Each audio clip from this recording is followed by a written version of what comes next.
Friends, welcome back to Divya's kitchen. ഇന്ന് ഞാൻ വന്നിരിക്കുന്നത് ഒരു അടിപൊളി ഫിഷ് ബിരിയാണിയുടെ റെസിപ്പി ആയിട്ടാണ് കേട്ടോ. നല്ല ടേസ്റ്റ് ആണ് ഈ ഫിഷ് ബിരിയാണിക്ക്. അപ്പൊ ഇതുവരെ ഫിഷ് ബിരിയാണി ട്രൈ ചെയ്യാത്തവരുണ്ടെങ്കിൽ ഇന്നത്തെ വീഡിയോ കണ്ടിട്ട് തീർച്ചയായിട്ടും ട്രൈ ചെയ്ത് നോക്കണേ. എന്നിട്ട് ഫീഡ്ബാക്ക് അറിയിക്കാനും മറന്നു പോകരുത്. അപ്പൊ നമുക്ക് നേരെ വീഡിയോയിലേക്ക് പോവാം. അപ്പൊ ഫിഷ് ബിരിയാണി റെഡിയാക്കാൻ വേണ്ടിയിട്ട് ഞാൻ ഇതുപോലത്തെ ചൂര എന്ന് പറയുന്ന മീനാട്ട് എടുത്തിട്ടുള്ളത്. കനം കുറച്ച് കട്ട് ചെയ്തെടുത്തിട്ടുണ്ട്. ഇനി ഇത് ഫ്രൈ ചെയ്തെടുക്കാൻ വേണ്ടിയിട്ട് നമുക്ക് കുറച്ച് മസാലയൊക്കെ തേച്ച് പിടിപ്പിക്കണം. അപ്പൊ അതിലേക്ക് ഞാനിവിടെ 1/2 ടീസ്പൂൺ മഞ്ഞൾപ്പൊടി ചേർത്ത് കൊടുക്കുന്നുണ്ട്. 1 ടേബിൾ സ്പൂൺ മുളക് പൊടി, സാധാ മുളക് പൊടിയാണ്. 1 ടേബിൾ സ്പൂൺ മല്ലിപ്പൊടി ചേർത്ത് കൊടുക്കുന്നുണ്ട്. 1/4 ടീസ്പൂൺ വലിയ ജീരകം പൊടിച്ചെടുത്തത് ചേർത്ത് കൊടുക്കുന്നുണ്ട്. അതുപോലെ തന്നെ 1/2 ടീസ്പൂൺ കുരുമുളക് പൊടി, 1 ടേബിൾ സ്പൂൺ വിനാഗിരി, 1/2 ടേബിൾ സ്പൂൺ ഇഞ്ചി വെളുത്തുള്ളി പേസ്റ്റും കൂടി ചേർത്ത് കൊടുക്കുന്നുണ്ട്. ആവശ്യത്തിന് ഉപ്പും ചേർത്തിട്ട് കൈ വെച്ചിട്ട് നന്നായിട്ടൊന്ന് മസാല തേച്ച് പിടിപ്പിക്കാട്ടോ. കൈ വെച്ചിട്ട് ഇതുപോലെ മസാല തേച്ച് പിടിപ്പിച്ചെടുത്തതിന് ശേഷം ഒരു അരമണിക്കൂർ റെസ്റ്റ് ചെയ്യാൻ വേണ്ടിയിട്ട് മാറ്റി വെക്കണം. ഫ്രിഡ്ജിലൊന്നും വെക്കേണ്ട ആവശ്യമില്ല, പുറത്തന്നെ വെച്ചാൽ മതി കേട്ടോ. ഇനി നിങ്ങളുടെ കയ്യിൽ വിനാഗിരി ഇല്ലെങ്കിൽ ലെമൺ ജ്യൂസ് ചേർത്ത് കൊടുത്താലും മതിയേ.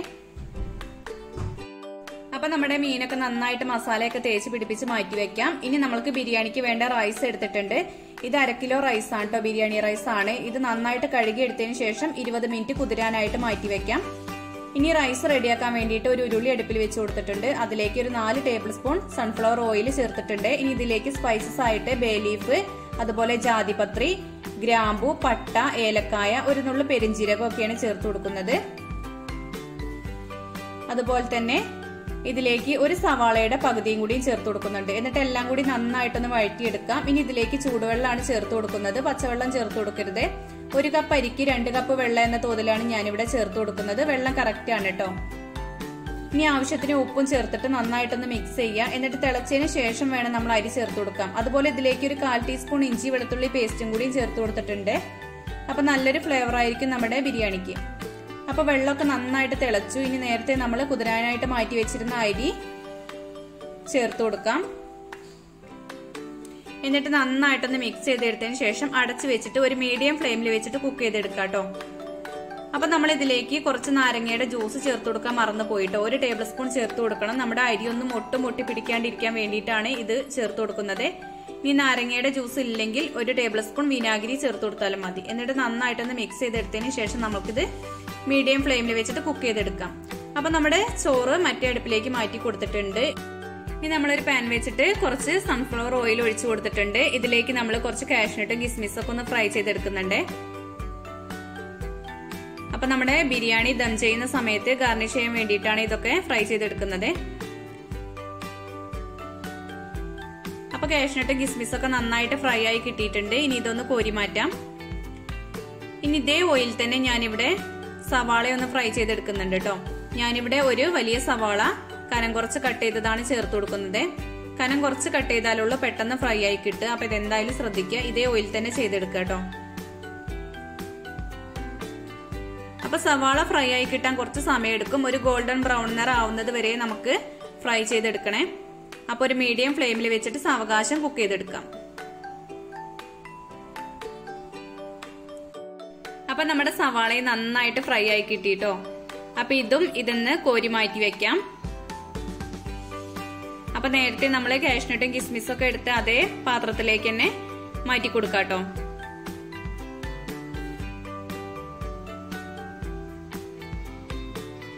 ഇനി ഈ ബാക്കി വന്ന ഓയിലാണ് നമ്മുടെ മീൻ ഫ്രൈ ചെയ്തെടുക്കുന്നത്. വേറെ ഓയിലിന്റെ ഒന്നും ആവശ്യമില്ല.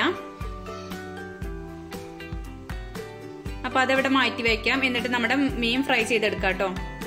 അപ്പൊ മീനിലേക്ക് മസാലയൊക്കെ നന്നായിട്ട് പിടിച്ചിട്ടുണ്ട് കേട്ടോ. അപ്പൊ 2 പ്രാവശ്യമായിട്ട് ഫ്രൈ ചെയ്തെടുക്കേണ്ടി വരും. ഒറ്റ പ്രാവശ്യമായിട്ട് ഇതിൽ ഫ്രൈ ചെയ്യാൻ പറ്റില്ല കേട്ടോ. അപ്പൊ മീൻ ഫ്രൈ ചെയ്തെടുക്കുന്ന സമയത്ത് നമ്മൾ ശ്രദ്ധിക്കണം, മീൻ പൊട്ടിപ്പോവാണ്ട് നോക്കണേ.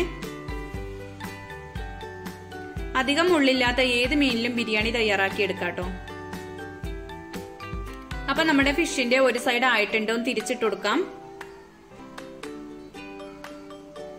നല്ലൊരു സ്മെല്ലൊക്കെ വരുന്നുണ്ട് കേട്ടോ. നമ്മുടെ മസാലയൊക്കെ അതിലേക്ക് നന്നായിട്ട് പിടിച്ചിട്ടുണ്ട്. ആ ഇഞ്ചി വെളുത്തുള്ളി പച്ചമുളകിന്റെ ഒക്കെ സ്മെല്ല് നന്നായിട്ട് വരുന്നുണ്ട്. ഇപ്പൊ തന്നെ ഒരു ബിരിയാണിയുടെ ഒരു സ്മെല്ലായിട്ടോ. അപ്പൊ അടുത്ത സൈഡും ആവുന്നത് വരെ ഒന്ന് വെയിറ്റ് ചെയ്യാം. അപ്പൊ നമ്മുടെ ഫിഷൊക്കെ നന്നായിട്ട് ഫ്രൈ ആയി കിട്ടിയിട്ടുണ്ട്. ഇനി നമുക്ക് ഒരു പ്ലേറ്റിലേക്ക് കോരി മാറ്റാം.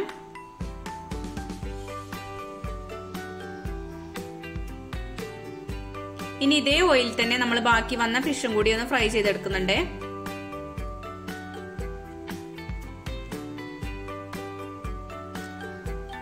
മീൻ ഫ്രൈ ചെയ്തെടുക്കുന്ന സമയത്ത് നന്നായിട്ട് തന്നെ കുക്ക് ചെയ്തെടുക്കണേ. പതുക്കെ ഒന്നും കുക്ക് ചെയ്താൽ പോരാ, നമ്മൾ കുറച്ച് സമയം ദം ചെയ്യാൻ വെക്കുന്നുള്ളൂ.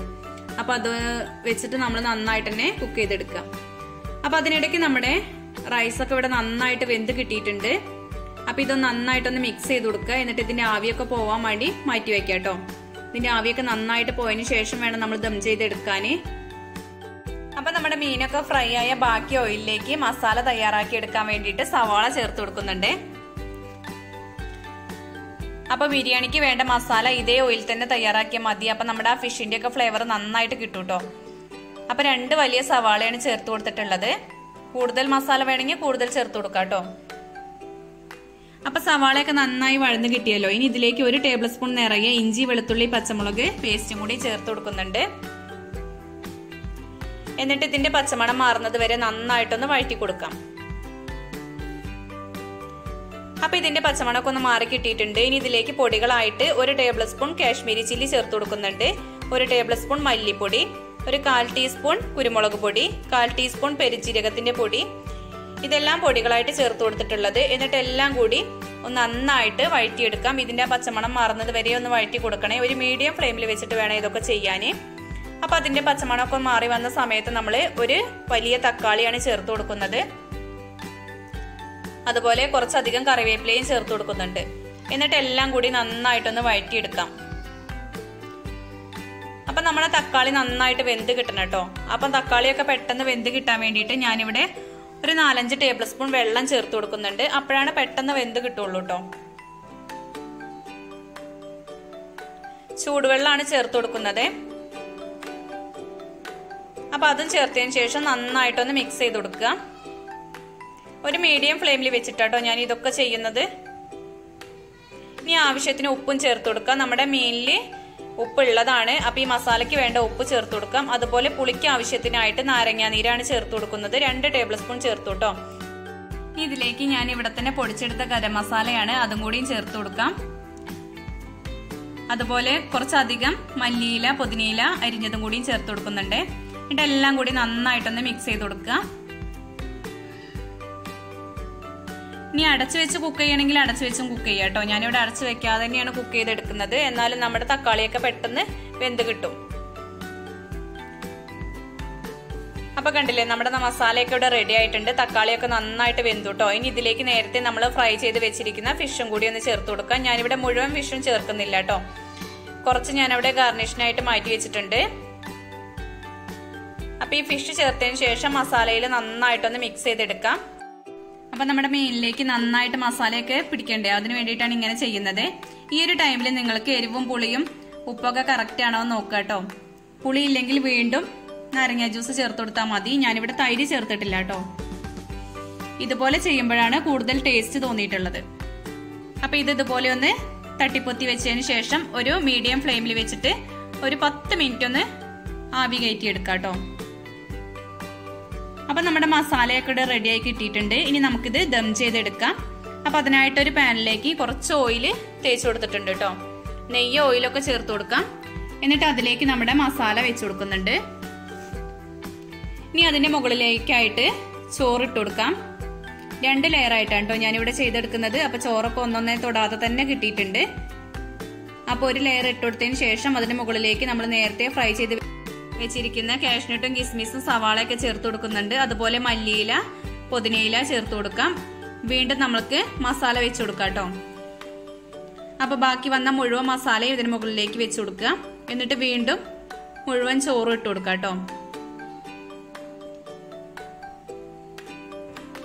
അപ്പൊ ചോറ് മുഴുവനായിട്ടും ചേർത്ത് കൊടുത്തതിന് ശേഷം ഒരു സ്പൂണ് വെച്ചിട്ട് ഇതുപോലെ നന്നായിട്ടൊന്ന് പ്രസ് ചെയ്ത് കൊടുക്കാം. അതിനുശേഷം നമ്മൾ ബാക്കി വന്ന സവാളയും കാഷ്നട്ടും കിസ്മിസും ഒക്കെ ചേർത്ത് കൊടുക്കുന്നുണ്ട്. അതുപോലെ ഇതിന് മുകളിലേക്ക് കുറച്ച് മല്ലിയിലയും പുതിനയിലയും ചേർത്ത് കൊടുക്കാം. ഒരു 2 ടേബിൾ സ്പൂൺ നെയ്യും കൂടിയും ചേർത്ത് കൊടുക്കുന്നുണ്ട്. ബിരിയാണി അല്ലേ, അപ്പൊ നല്ലൊരു ടേസ്റ്റിന് വേണ്ടിയിട്ട് 2 ടേബിൾ സ്പൂൺ മാത്രമേ ചേർത്തിട്ടുള്ളൂ. ഇനി നല്ലൊരു കളറിന് വേണ്ടിയിട്ട് 1 ടേബിൾ സ്പൂൺ വെള്ളത്തിൽ 1/4 ടീസ്പൂൺ മഞ്ഞൾപ്പൊടി, കലക്കി എടുത്തിട്ട് വെള്ളമാണ്, അതും കൂടി ഇതിന് മുകളിലേക്ക് ചേർത്ത് കൊടുക്കാം. എന്നാൽ നമ്മുടെ ബിരിയാണി പൊട്ടിച്ചെടുക്കുമ്പോൾ നല്ലൊരു കളറായിരിക്കും കേട്ടോ. ഇനി ഫുഡ് കളർ ചേർക്കേണ്ടവർക്ക് അത് ചേർത്ത് കൊടുക്കാം കേട്ടോ. അപ്പൊ ഇത്രയുള്ള ബിരിയാണീന്റെ പരിപാടി. ഇനി നമുക്ക് ദം ചെയ്തെടുക്കാം. ഒരു പഴയ പാൻ അടുപ്പിൽ വെച്ച് കൊടുത്തിട്ടുണ്ട്. അതിന് മുകളിലായിട്ടാണ് നമ്മുടെ ബിരിയാണി ദം ചെയ്തെടുക്കുന്നത് കേട്ടോ. ഒരു മീഡിയം ഫ്ലെയിമിൽ വെച്ചിട്ട് 20 മിനിറ്റ് ദം ചെയ്തെടുക്കുന്നുണ്ട്. അപ്പൊ 20 മിനിറ്റിന് ശേഷം നമ്മളിവിടെ ബിരിയാണിയൊക്കെ റെഡിയായി കിട്ടിയിട്ടുണ്ട്. നന്നായിട്ട് ആവിയൊക്കെ പോകുന്നുണ്ട്, നല്ലൊരു സ്മെല്ലൊക്കെ വരുന്നുണ്ട് കേട്ടോ. അപ്പൊ നമുക്കിത് വേറൊരു പ്ലേറ്റിലേക്ക് മാറ്റി കൊടുക്കാം. അപ്പൊ ഇതേപോലെ ഫിഷ് ബിരിയാണി ഒരു പ്രാവശ്യമെങ്കിലും ഒന്ന് ട്രൈ ചെയ്ത് നോക്കണം കേട്ടോ. അത്രയ്ക്കും ടേസ്റ്റ് ആണ് ഈ ഒരു ഫിഷ് ബിരിയാണിക്കുള്ളത്. അപ്പൊ ഈ ചാനൽ ആദ്യമായിട്ട് ആരെങ്കിലും കാണുന്നുണ്ടെങ്കിൽ ഒന്ന് സബ്സ്ക്രൈബ് ചെയ്ത് സപ്പോർട്ട് ചെയ്യാൻ മറന്നു പോകരുത്. സബ്സ്ക്രൈബ് ചെയ്യുമ്പോൾ തൊട്ടടുത്ത് കാണുന്ന കുഞ്ഞു ബെല്ലൈക്കൺ ഒന്ന് പ്രസ് ചെയ്യുക. അപ്പോൾ 3 ഓപ്ഷൻ വരും. അതിൽ ഓൾ എന്ന് വേണം നിങ്ങൾ സെലക്ട് ചെയ്യാൻ. എന്നാലേ ഞാനിടുന്ന പുതിയ പുതിയ വീഡിയോസിന്റെ നോട്ടിഫിക്കേഷൻ നിങ്ങൾക്ക് പെട്ടെന്ന് കിട്ടുള്ളൂ കേട്ടോ. അപ്പൊ നമ്മുടെ ബിരിയാണി കാണാനും നല്ല ഭംഗിയില്ലേ, കഴിക്കാനും നല്ല ടേസ്റ്റ് ആണ്. ഒരു പ്രാവശ്യമെങ്കിലും തീർച്ചയായിട്ടും നിങ്ങൾ ട്രൈ ചെയ്ത് നോക്കണേ. ട്രൈ ചെയ്തതിന് ശേഷം ഫീഡ്ബാക്ക് അറിയിക്കാനും മറന്നു പോകരുത് കേട്ടോ. അപ്പൊ ഇന്നത്തെ ഫിഷ് ബിരിയാണിയുടെ റെസിപ്പി എല്ലാവർക്കും ഇഷ്ടപ്പെട്ടു എന്ന് വിചാരിക്കുന്നു. ഇഷ്ടപ്പെട്ടുവെങ്കിൽ ലൈക്ക് ചെയ്യാനും ഷെയർ ചെയ്യാനും കമന്റ് ചെയ്യാനും മറന്നു പോകരുതേ. താങ്ക്